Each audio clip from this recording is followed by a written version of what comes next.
Hello again.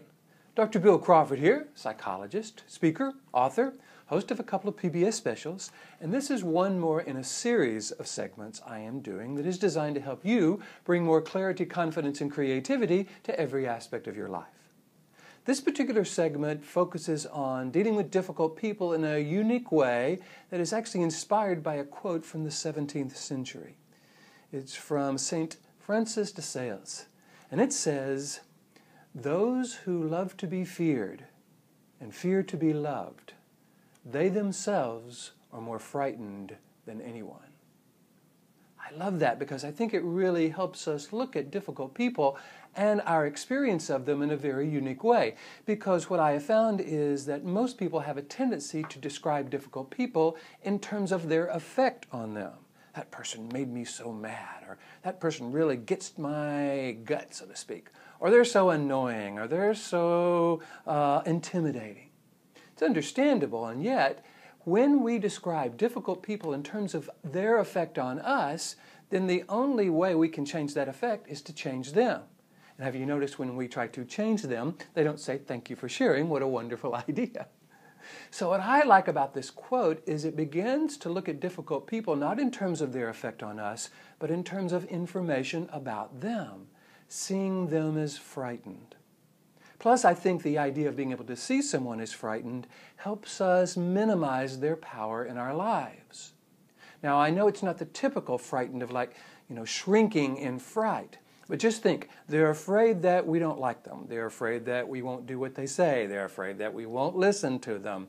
They're afraid that we think they're wrong. You can put "they're afraid that" in front of any description of their motivation.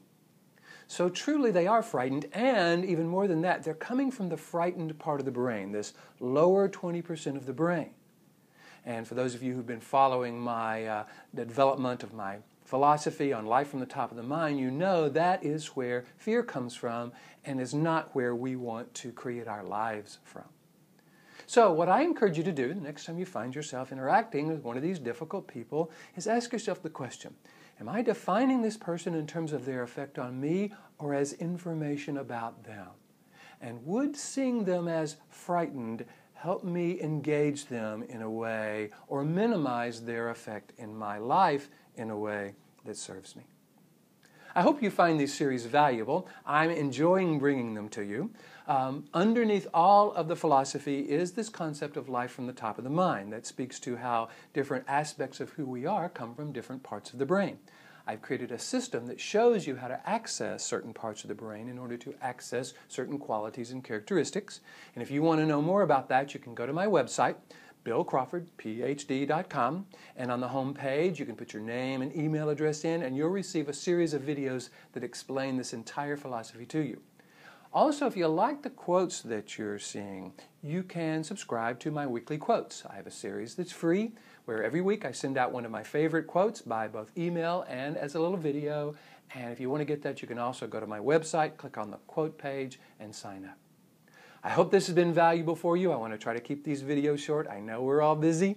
This is one more in a series that is about you bringing more clarity, confidence, and creativity to everything you do. I hope you found it valuable, and I'll see you in the next segment.